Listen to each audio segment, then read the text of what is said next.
Pocket FM पर आप सुन रहे हैं कितनी मोहब्बत है। ऑथर संजना किरोड़ीवाल मेरे यानी सोना के साथ। मीरा कॉफी का मग टेबल पर रखकर चली गई। अक्षत अधखुली आंखों से सब देख रहा था। वो उठकर बैठ गया। उसकी नजरें सामने पड़ी जूठी कॉफी पर थी।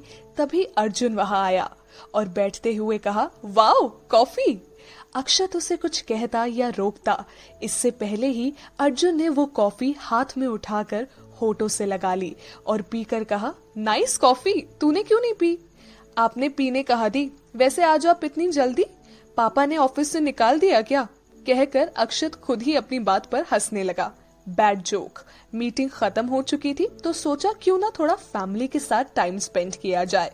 अर्जुन ने कॉफी पीते हुए कहा, आपको नहीं लगता आजकल आप फैमिली को कुछ ज्यादा ही टाइम देने लगे हैं?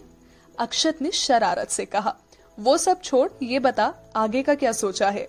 अर्जुन ने कहा, ग्रेजुएशन तो हो चुका, सोच रहा हूँ LLB कर लूं। आपका क्या ख्याल है? अक्षत ने कहा, अच्छा आइडिया है। कब से शुरू कर रहा है? अर्जुन ने कहा, बस 2 महीने बाद ही कॉलेज में क्लासेस शुरू हो जाएगी। अक्षत ने कहा, तब तक क्या करेगा? अर्जुन ने सवाल किया। तब तक आराम करूंगा, फैमिली को टाइम दूंगा आपकी तरह। कहते हुए अक्षत एक बार फिर शरारत से मुस्कुराया। तू इन 2 महीनों में ऑफिस क्यों नहीं ज्वाइन कर लेता? तुझे पापा के काम की नॉलेज भी हो जाएगी। अर्जुन ने कहा, नो वे, मुझे कोई शौक नहीं है रोज सुबह ऑफिस जाने का। आपकी ये बोरिंग जॉब आपको ही मुबारक। अक्षत ने मुंह बनाकर कहा, तुम्हारी मर्जी। कहते हुए अर्जुन उठा और अपने कमरे में चला गया। थोड़ी देर में टी-शर्ट और ट्राउजर पहने वापस आया और बिना अक्षत की ओर देखे नीचे चला गया। अक्षत टेबल पर ही रखे खाली ग्लास को देखता रहा और फिर वापस सो गया। इस बार उसे सच में नींद आ गई। घूमते घामते मीरा वापस ऊपर आई तो अक्षत को सोए हुए पाया। ठंड की वजह से अक्षत सिमटा हुआ था तो मीरा अपने कमरे में गई और वहां से कंबल उठा लाई। उसने कंबल अक्षत को उड़ा दी। अक्षत के लिए उसके मन में ये भाव क्यों थे वो खुद नहीं जानती थी, पर उसे ये सब करना अच्छा लगने लगा था। मीरा झूठा कप उठाकर नीचे चली आई। रात के खाने के वक्त सभी मौजूद थे सिवाय अक्षत के। अक्षत कहाँ है? विजय ने सवाल किया।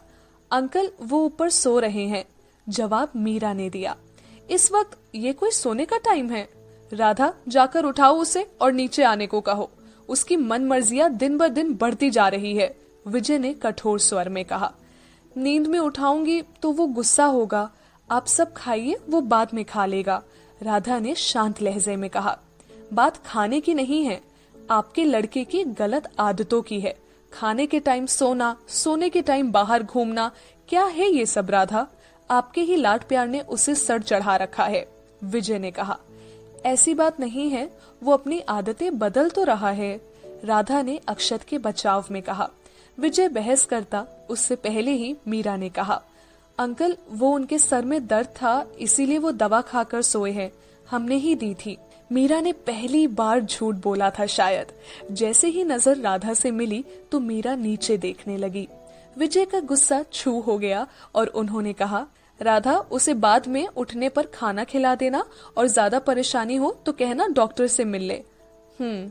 राधा ने कहा और सबको खाना परोसने लगी। सबने खाना शुरू किया। खाते हुए अर्जुन ने कहा, पापा मैं सोच रहा था क्यों ना इस संडे फैमिली पिकनिक पर जाया जाए, बहुत दिन हो गए हैं हम सब घूमने नहीं गए। आइडिया तो अच्छा है, क्यों राधा तुम्हारा क्या कहना है? विजय ने कहा।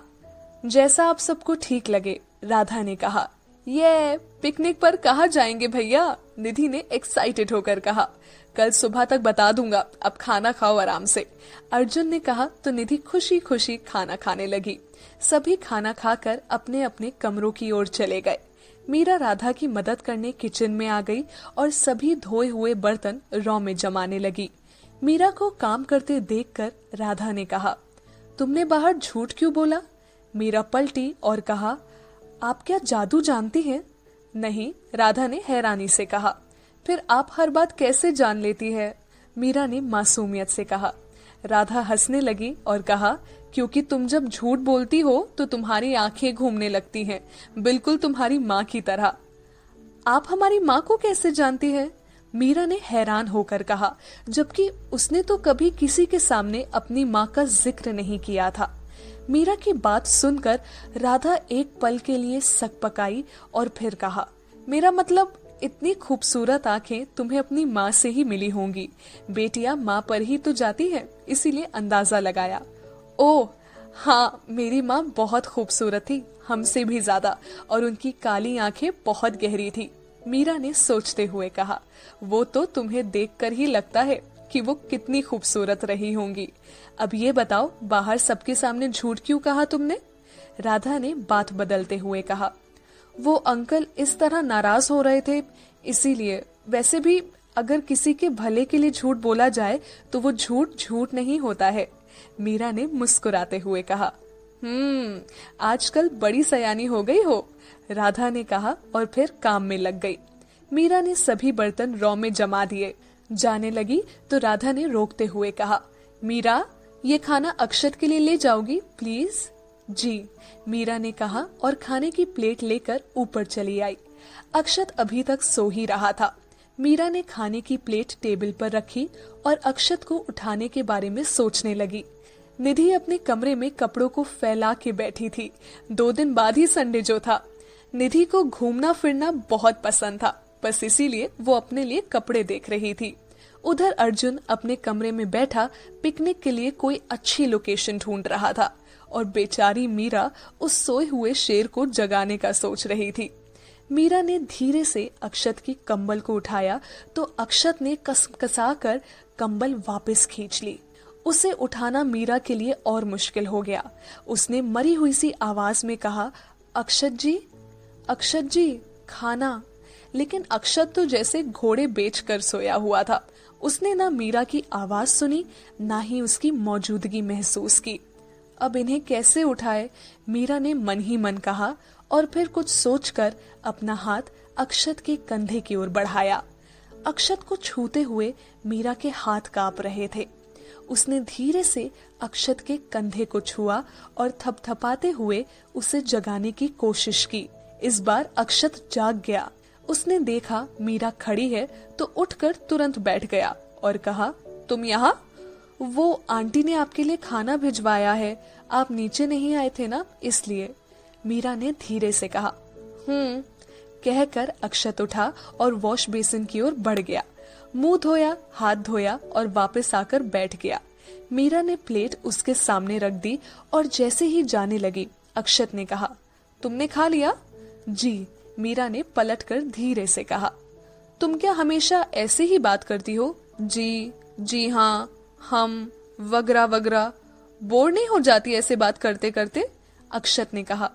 ये हमारे घर की तहजीब है, हम बचपन से ही ऐसे बात करते हैं, मीरा ने धीरे से कहा। अजीब तेजिब है, अक्षत ने निवाला तोड़ते हुए कहा। तेजिब नहीं, तहजीब मतलब शिष्टाचार, मीरा ने कहा। मैंने पूछा तुमसे? अक्षत ने घूर कर देखते हुए कहा। सड़ू, मीरा ने बड़बड़ाते हुए कहा और वहां से चली गई। अक्षत खाना खाने लगा। खाना खाकर वो अपने कमरे में चला गया और बिस्तर पर गिर गया। नींद से आंखें फिर मूंदने लगी थी। सुबह नाश्ते के लिए अक्षत सभी के साथ मौजूद था।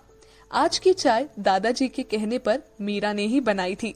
मीरा ने अक्षत को छोड़कर सबको चाय दी। जैसे ही वो वापस जाने लगी, अक्षत ने थोड़ा ऊंची आवाज में कहा, माँ, मुझे 1 कप चाय चाहिए। अक्षत के मुंह से चाय का नाम सुनकर मीरा पलटी और बाकी सब हैरानी से उसे देखने लगे। अर्जुन ने तो पूछ भी लिया, चाय? और तुम कब से? किसी ने कहा था अदरक वाली चाय कॉफी से बेहतर होती है, बस इसीलिए ट्राई करके देख रहा हूँ। अक्षत ने मीरा की ओर देखते हुए कहा। मीरा ने अक्षत को देखकर मन ही मन कहा, ओ, तो इन्होंने हमारी सारी बातें सुन ली थी। मीरा जी, 1 कप चाय? अक्षत ने उसे खोया हुआ देखकर कहा। मीरा किचन में चली गई। उसके जाते ही निधि ने अक्षत से कहा, भाई, सच कहा है उस कहने वाले ने, chai is better than coffee. Meera को भी चाय बहुत पसंद है और वो चाय बनाती भी बहुत अच्छी है। अक्षत ने निधि की बात का कोई रिस्पॉन्स नहीं दिया, बल्कि उसकी नजरें तो किचन के दरवाजे की ओर थी। मीरा ने अक्षत के लिए चाय बनाई और उसे अक्षत का व्यवहार अब भी कुछ समझ नहीं आ रहा था। उसने चाय उबाली और कप में छानकर बाहर ले आई। उसने कप अक्षत की ओर बढ़ा दिया और शक भरी नजरों से उसे देखने लगी कि आखिर इसके दिमाग में अब क्या खिचड़ी पक रही है। अक्षत ने एक घूंट पिया और मुस्कुराने लगा। अर्जुन और निधि उसे ही देख रहे थे और उसके रिएक्शन के इंतजार में थे। जब काफी देर तक वो कुछ नहीं बोला तो निधि ने कहा, भाई बताओ ना कैसी लगी। अक्षत ने मीरा को देखते हुए कहा, बहुत अच्छी है।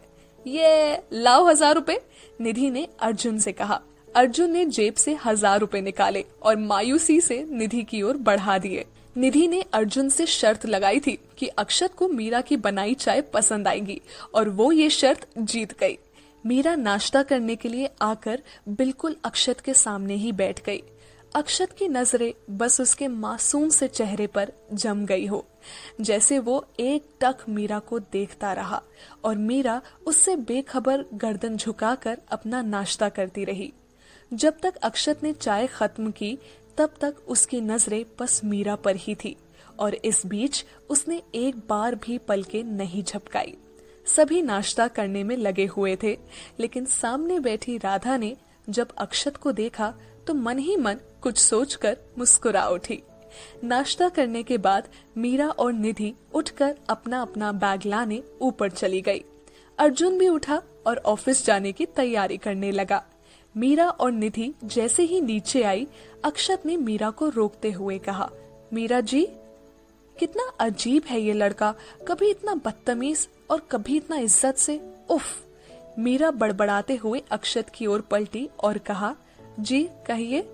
चाय अच्छी बना लेते हैं आप, अगर चीनी डालेंगी तो और भी अच्छी बनेगी। अक्षत ने बिना किसी भाव के मीरा को देखते हुए कहा। मीरा ने अपना सर पीट लिया। इसे याद आया अक्षत की चाय में चीनी डालना तो वो भूल ही गई थी। उसने अक्षत की ओर देखा और कहा, वो हम चीनी डालना। अक्षत बिना उसकी बात पूरी सुने वहां से चला गया। मीरा एक बार फिर झुंझला उठी और बड़बड़ाते हुए जाने लगी। आखिर क्या समझता है खुद को, इतना एटीट्यूड भी अच्छा नहीं है कि किसी की पूरी बात ही ना सुनो। बड़े आए, मान लिया चीनी डालना भूल गए तो क्या पीना जरूरी था, कह भी तो सकते थे, पर नहीं, इनको तो अपना एटीट्यूड दिखाना है। अगर चीनी भूले भी हैं तो इनकी वजह से ही भूले होंगे। वक्त बेवक्त हमारे दिमाग में जो सवार रहते हैं।